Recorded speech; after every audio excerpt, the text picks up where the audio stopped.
waiting We period. are here. It is the Raw wrap-up. It's a ding. That's what Riz was trying to tell me. We're back on the Google Hangouts because reasons. But we are here. We're ready to roll, and it is time to talk about Monday Night Raw. I am Sorgatron, at Sorgatron on the Twitters, the Master of Mayhem. 10 years in the books.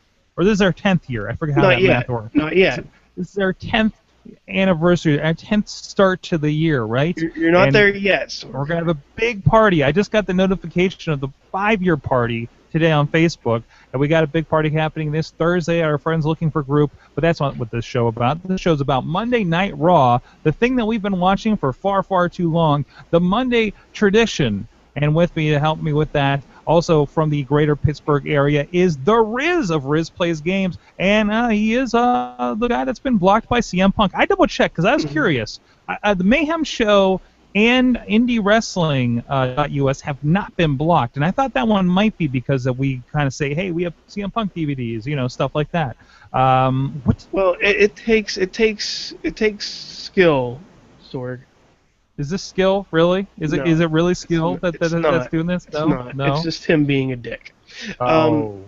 But yeah, Sorg, I was going to say, it's like, remember No Mercy, and you hear that ding?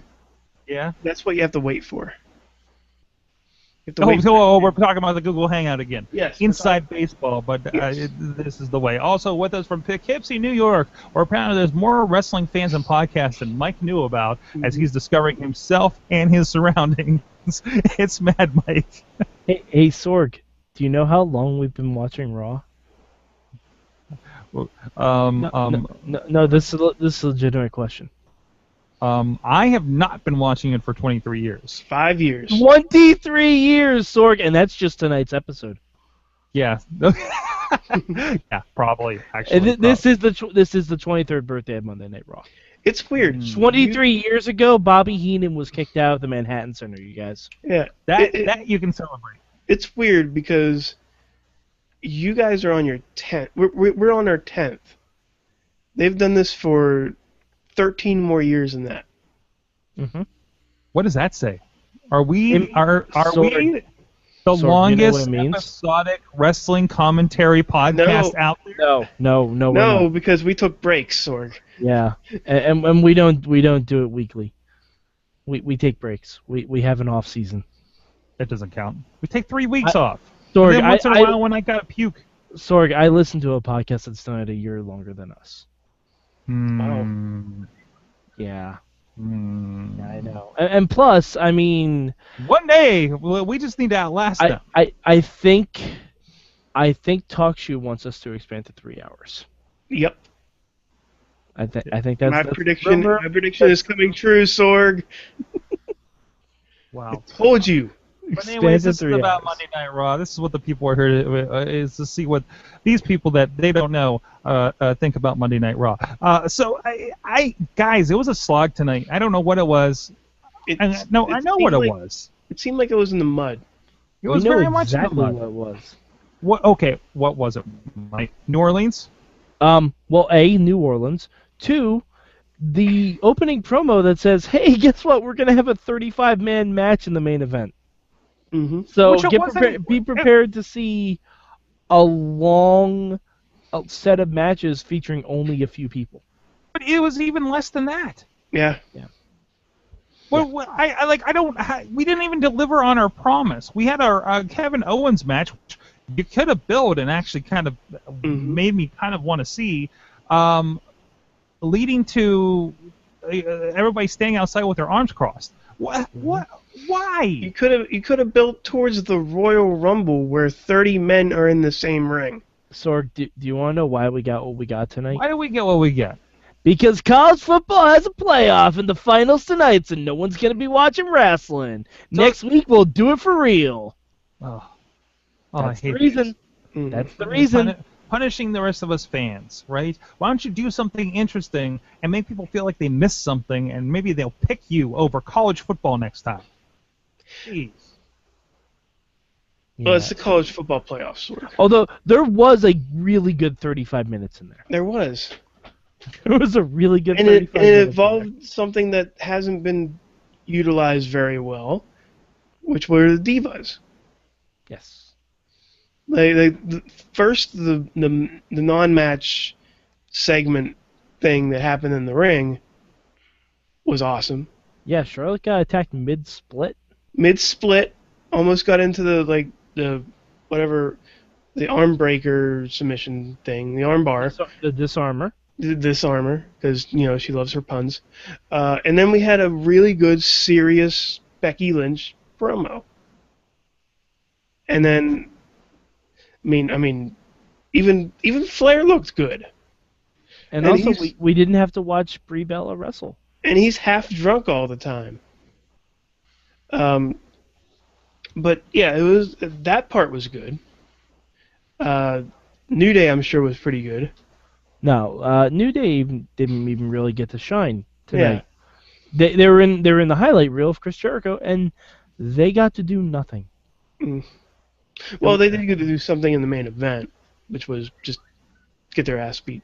They were there, and we've had. They were there. To be fair, we've had very New Day heavy shows where I'm afraid that people are going to get sick of them. So I think lightening up a little bit this episode. They're around, sure. They've had their moments. If you get sick of the New Day, I'm sick of you, and you should block me from Twitter. Mm-hmm. Like CM Punk. Yes. But we also there were two standout moments for me, Sorg. I wonder what one of them is. One of them was the end of the Sheamus Dean Ambrose match, where Sheamus got busted wide open, and it actually felt like, oh, this might actually be something, and then they cut it off completely, and Kevin Owens attacked Dean Ambrose, which is fine, but what are we doing with Kevin Owens? Does anyone know? Well, it's kind of the same thing they did with Bray at one point, where they don't know what to do with him. I really hope that's not true. No. They're building him and Ambrose to a feud, because I watch SmackDown, so I get the whole story. So things don't seem as random. You're the one, on Raw. Sorg. I'm the one. Joshua Howard in our chat on YouTube says Raw was good tonight. We are disagreeing with that. But as far as the Kevin Owens question, and I wouldn't even say it was bad either. No, it wasn't a horrible Raw. It was just like, eh. Well, we're shaking our head. We're just like... It was a house show. Yeah, it kind of feels like it does. Pretty much. It was a house show. It was a house show that happened to have a title change. But no, Kevin Owens, they're because they did a crazy knockdown throwdown. They got counted out for a title match on SmackDown and went through tables, went up in the sound booth, and all this kind of stuff. So they're really building these two for a knockdown, brawl feud, and I think they're doing very well with it in the entire picture of things. It's weird when you just watch Raw, as many do, and they're just like, we just attacked them. I don't know what happened last week. There was 3 hours last week where a bunch of stuff happened. I don't remember any of it. I just remember Vince McMahon looks old or whatever, and we move on. Royal Rumble, whatever. That's all they show me. There's not enough callback, you know. Sorg, this started with Neville. Where is Neville in the feud? I understand the Kevin Owens, Dean Ambrose stuff. They've been doing that. I don't need to watch SmackDown to get that. This started with Kevin Owens beating the crap out of Neville, because Neville got a quick win on him. And they just dropped that completely. Well, that was just something to kind of get him to demonstrate his frustration. I think that's it. That's all there is to it. And are we building a feud right now with the Wyatts and the Social Outcasts? No. Or is it just the Wyatts and Ryback? And the Dudleys. If you came from, I think you're going to have a lot of random interactions because we're leading up the Royal Rumble. And also because they literally have no idea what they're doing with WrestleMania at this point. Yeah, there's that too. They have absolutely no idea. So what are you going to do with this at this point? So enjoy the ride, and we'll see where this goes. We know Brock Lesnar is a part of it, obviously. Is a part of a Royal Rumble officially now? Yes. Yes, because Stephanie said that Vince owns his contract, and Stephanie said that Brock has to be in the Royal Rumble. That's a shame. Well, I don't know. They could do something interesting with that. Whatever it is. I'm surprised that they haven't said, Roman, you have to be #1 entrant. I mean, that's probably coming next week, but I say we have I thought 2 Big weeks. Show said he What do was. we only have one No. more go-home show, don't we? yeah, next week. Wow. Yep. I thought Big Show said he was number one. No, Big Show misspoke, and he's the first guy who entered himself in the Rumble. He misspoke. Yeah. Big guy make no noise. Yeah, but hey Sorg, hey Riz, how many matches do we Hi, have booked Mad for the Mike. how many matches do we have booked for the Rumble? Because I'm One. gonna tell you, the answer is a big One. fat one. The Royal That's Rumble. it. It's Like, a 3-hour Royal Rumble. We're back to 2 minutes per entrant, right? So we're going to stretch that out. Okay, there's an hour. There's 60 minutes right there, right off the bat. So that gets you up to about an hour and a half of the show. You got to have the divas in there somewhere. Obviously, we're looking at Becky Lynch and Charlotte kind of situation. Maybe a tag team. Never mind. No. Well, no, Sorg. Because apparently the Usos got a huge win over the New Day tonight, so that means they're right back in the hunt. Yeah, because that's the only thing. There's AJ Styles, as Ivan is telling us. Yeah, I hate to pull something from the 80s, but gag me with a spoon about the fucking Usos. There's nobody left. I am Thank you. done. Thank you for being number one contender by default, right? No, there is someone left, Sorg, and you know what you can do? You can actually utilize your developmental roster and bring up Enzo and Cass, because they can speak, they can wrestle, and they can go with the New Day. The Usos are garbage. They can't talk. They can barely wrestle without thinking one of them's going to die. I mean, you've already broken up the Lucha Dragons. Let's be fair. Well, let's be fair. They didn't break up the Lucha Dragons by choice. Yeah. No, I know, and they've capitalized on that with the best part of the night, Kalisto beating Alberto Del Rio. Oh, jeez, that so overshadows when something amazing like that happened. I think that's great. Great for Kalisto, formed the Samurai del Sol in the International Wrestling Cartel. I got to film a couple of his matches and shake the dude's hand. I think so. I don't know. He wasn't wearing a mask at the time. Like that, by process of elimination, that's the masked wrestler that I think is on the card tonight. But anyways, as you go. But no, very very cool. No, I think that's nice. And somebody said on Twitter, since when did he become Ray Kalisto? But it's not like he's taken on the Big Show or anything like that. And I think it might be Not yet. Not yet. He will. He's going to be darted out of the ring by Big Show at the Royal Rumble. I'm waiting for it. It's going to happen at this Royal Rumble. Yeah. But hey, good for him. This injury is turned into a positive for him. They're rewarding him for just being awesome and creating moments at these shows. And I think really in Royal Rumble, he might be the guy that becomes the next Kofi and do something pretty amazing. Maybe not on the lines of what Kalisto or what Kofi does. And even as far as like how Kofi always does something interesting, what is the New Day going to do in the Royal Rumble? Is it a bigger question? I don't even think they're all going to be in there at the same time. Probably not. I hope at least like 2 of them are maybe, and maybe who knows. We'll see what happens. Because there's so many factions, Sorg. There's so many factions right now. We got. No, not for a Rumble. It's not. You watch the '98 Royal Rumble again. That is not a good Rumble. Don't worry. We'll have a lot of Rumble breakdown schmozzes leading into the next pay-per-view or into WrestleMania. So apparently we're 2 months off from everything significant at this point. Hence all the stables building. But Raw as a whole, no, it wasn't the greatest Raw, not the worst Raw. It was a Raw, and it's a Raw that I didn't even have the usual commute, and I was still tired. So it's not my day on how my Mondays go. It's something that happens around that 9 o'clock time where I start getting drowsy in front of pro wrestling. And New Orleans also did not help the show. No, what was wrong with New Orleans? I don't pay much attention to the audio. I'm talking with you guys. There, what did you think? They were. If I may interrupt, I think I know what you're going to say. They were there for one man. Mm-hmm. And that man lasted until the end of the show. Yeah. They did not care the entire night until Brock Lesnar came out. Mm-hmm. And even then they were kind of, Like, Kalisto got a good pop when he won the belt, but that's just yay title change pop. Yay! It was basically the same pop when Roman got when he won the belt. I sat there after he got the pin. I'm like, did we just? How did we? Oh, we got a champion. Oh, okay.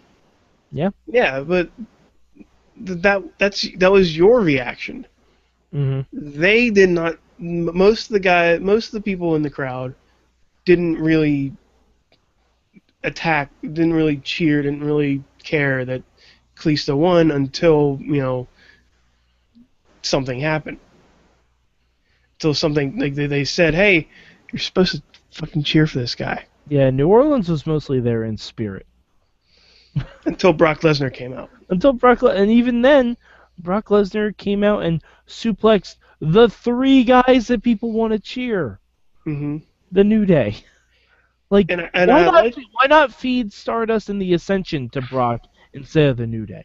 Because recently, the people that he's worked with are all the guys that he attacked. He attacked Roman, he attacked the New Day, he attacked Sheamus, and he attacked... except Kevin Owens. Yeah, except for Kevin Owens, he attacked everyone he worked with. This is me personally, I think Kevin Owens went into business for himself a little bit and stayed in the ring so that he could get suplexed by Brock Lesnar. Of course. Because Kevin Owens wants to wrestle Brock Lesnar, and god damn it, I want to see it happen. Another update from the chat. Wheels is saying he gave up on Rob before hour 2. Yep, I don't blame him. Yeah. I don't blame him at all. Although I would watch the Kalisto Del Rio stuff and the Becky Lynch stuff. Other than that, yeah. I think that one versus all wasn't even like the level of John Cena and Randy Orton versus the roster. If my timetable worked out, I would seriously consider to start ditching the live Raws on Monday night. As much as that pains me, because I feel like Monday night is when you watch live wrestling, right? Mm-hmm. Mm-hmm. And just watch that 90-minute version on Hulu. No, because they cut out the things that you'd want to see. Ugh. No, that's what I've heard. They cut out the things that you would have wanted to see. Yeah. Yeah. Well, they probably would have cut out the whole Diva segment. Yeah. They probably would. They wouldn't have cut out Kalisto's title win because that's a title change. But they probably would have cut out most of the Ambrose Sheamus stuff. Yeah. That's unfortunate. That's unfortunate.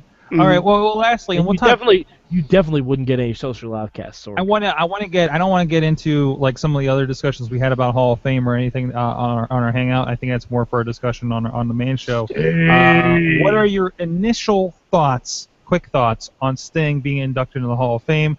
I think it's pretty cool. I think I didn't expect it this quick.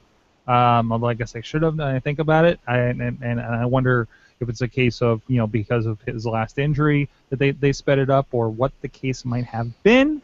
But generally, but again, we'll talk about that a bit more. But generally, I like it. I really like it. I think it's a nice Sting. Sting was going in this year, Sorg. Mm-hmm. He was going in this year.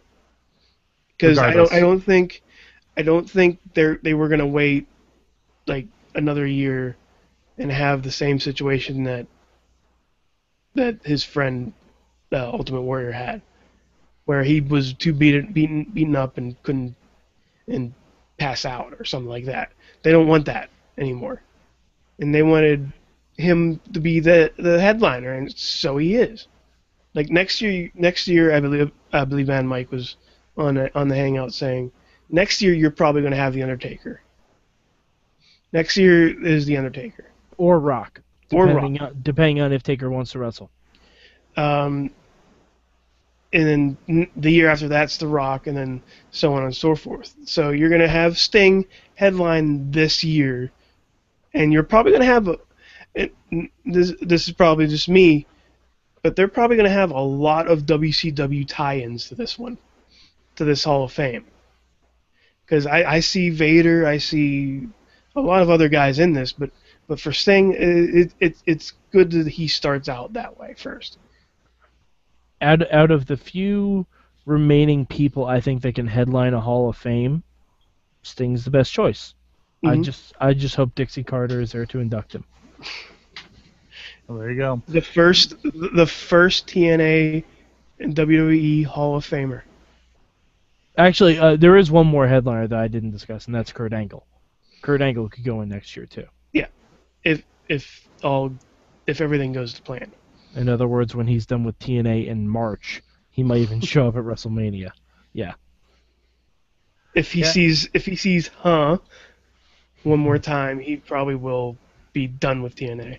Yeah. Don't watch TNA this week, guys. Just listen to the midweek I'm forum. going to try too, so we'll see how that goes. Guys, thank you so much. It's a Raw wrap up. Welcome, Back Sorg. on the whole. I think we'll be on the Google. The Google Hangout has kind of bumped up a little bit. I'm liking how Riz is looking on there. I got the greatest still on his face over on the live stream over here. And thank you so much, everybody. Raw wrap up, WrestlingMayhemShow.com. We'll see you on the live show, live.WrestlingMayhemShow.com. Justin LaBar of Chairshot Reality and WrestleZone.com and the Trib Live will be joining us in live IWC. on the stream in IWC, of course, and so many. He's all over the medias, the mainstream medias as well. Thank you at VE Riz, as well as Riz Plays Games on the Twitter and the YouTubes. He's got a lot of fun stuff. By the way, for those who are still following me on Twitter, and for the people who want to follow me on Twitter, I do live tweets of the World War III coming up, the World War III matches on WWE Network. And I have I don't know why. Oh, I haven't even watched any Royal Rumbles. I haven't even watched any Royal Rumbles leading up to this yet. So. I made it to the second one, and I nearly lost my mind. Oh, some of those get rough. I watched like one of them the year before I started watching WCW, and oh boy. Sorg, do you know who Pez Whatley is? I have no idea. How do you not know Pez Whatley? They scraped the power plant for those. Mad Mike 4883 on the Twitters. We'll talk about this. Is a subject for another show. Mad Mike 4883 on the Twitters. Join us in the Ports of the Great Midweek Coming War. soon, TNA The Asylum Years episode 2. So such great feedback on episode 1. So I can't wait for that. I know Gar's always excited. He's in the Slack saying, "Guys, I watched episode 2." Eamon's already seen it. I have yet to subject myself to watch it, but it's gonna happen. Oh boy. Thank you so much. I'm at Sorgatron. We'll see you guys next time.